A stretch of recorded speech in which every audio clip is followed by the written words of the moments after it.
కొత్త సంవత్సరం వచ్చేసింది. అందరూ కొత్త క్యాలెండర్లు కొనుక్కున్నారా? మరి ఈ క్యాలెండర్ను ఎవరు ఎప్పుడు ఎలా కనిపెట్టారు? సంవత్సరంలో 12 నెలలు 365 రోజులే ఎందుకు ఉన్నాయి? అసలు ఏంటి క్యాలెండర్ కహాని? ఇప్పుడు తెలుసుకుందాం. మన పూర్వీకులు సౌరమానం, చంద్రమానం, చంద్రసౌరమానం వంటి పద్ధతుల్లో కాలాన్ని కొలుస్తూ వచ్చారు.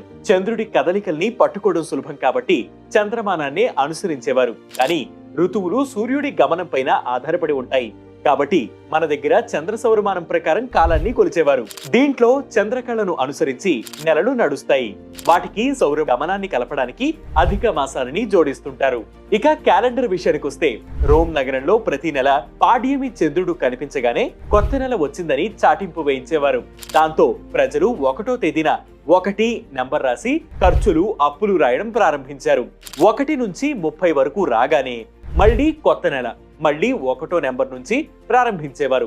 ఇలా పద్దులు రాసే క్రమంగా రోజులు, వారాలు, నెలలు చూపే క్యాలెండర్ అయింది.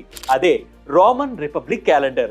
మొదట్లో ఈ క్యాలెండర్ లో 10 నెలలు 304 రోజులు మాత్రమే ఉండేవి. అందులో మార్చి మొదటి నెల, తర్వాత కాలంలో జనవరి, ఫిబ్రవరి చేరి ఏడాదికి 365 రోజులు అయ్యాయి. కొన్నాళ్లకు జనవరి మొదటి నెలగా మారింది. అయితే ఏడాదికి 365 రోజులు రావడం వల్ల ఏ ఋతువులో రావాల్సిన పండగలు ఆ ఋతువులో వచ్చేవి కాదు.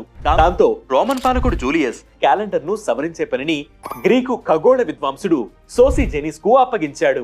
దీని మీద అధ్యయనం చేసిన జెనిస్ ఏడాదికి 365 రోజులు కాదు, 365 1/4 రోజులని చెప్పాడు. 4 ఏళ్లకోసారి ఆ పావు రోజుని సర్దుబాటు చేయడానికి లీపు సంవత్సరాన్ని తెచ్చాడు. ఈ మార్పులతో కొత్తగా జూలియన్ క్యాలెండర్ వచ్చింది. వాస్తవానికి భూ పరిభ్రమణ కాలం 365 రోజుల 5 గంటల 48 నిమిషాల 45.25 సెకండ్లు. కానీ జూలియన్ క్యాలెండర్ లో దీనిని 365 రోజుల 6 గంటలుగా లెక్కించారు. అంటే 11 నిమిషాల 15 సెకండ్లు ఎక్కువ. ఈ తేడా దాదాపు 100 ఏళ్లలో ఒక రోజుగా ఉంటుంది. 369 ఏళ్ల తర్వాత దీని ప్రభావం ఈస్టర్ పండగ మీద పడింది. దీంతో 1572లో పోప్ గ్రెగరీ 13 సూచనతో మరోసారి క్యాలెండర్ సంస్కరణ జరిగింది. ఋతువుల దృష్ట్యా అప్పటికీ అమల్లో ఉన్న జూలియన్ క్యాలెండర్ లో నుంచి 10 రోజులను వదిలేయాలన్నారు నిపుణులు. ఆ ఏడాది అక్టోబర్ 4 తర్వాత 5వ తేదీ కాకుండా 15వ తేదీగా లెక్కించారు. పోప్ పిలుపుతో ఇటలీ, పోర్చుగల్, పోలాండ్, స్పెయిన్ దేశాలు ఆ క్యాలెండర్ ని తక్షణమే అమలు చేశాయి. దీన్నే గ్రెగోరియన్ క్యాలెండర్ గా పిలుస్తారు. ఆ తర్వాత మరికొన్ని ఐరోపా దేశాలు, ఆ పైన వాటి వలస దేశాలు, తర్వాత ప్రపంచ వ్యాప్తంగా ఈ క్యాలెండర్ వినియోగంలోకి వచ్చింది.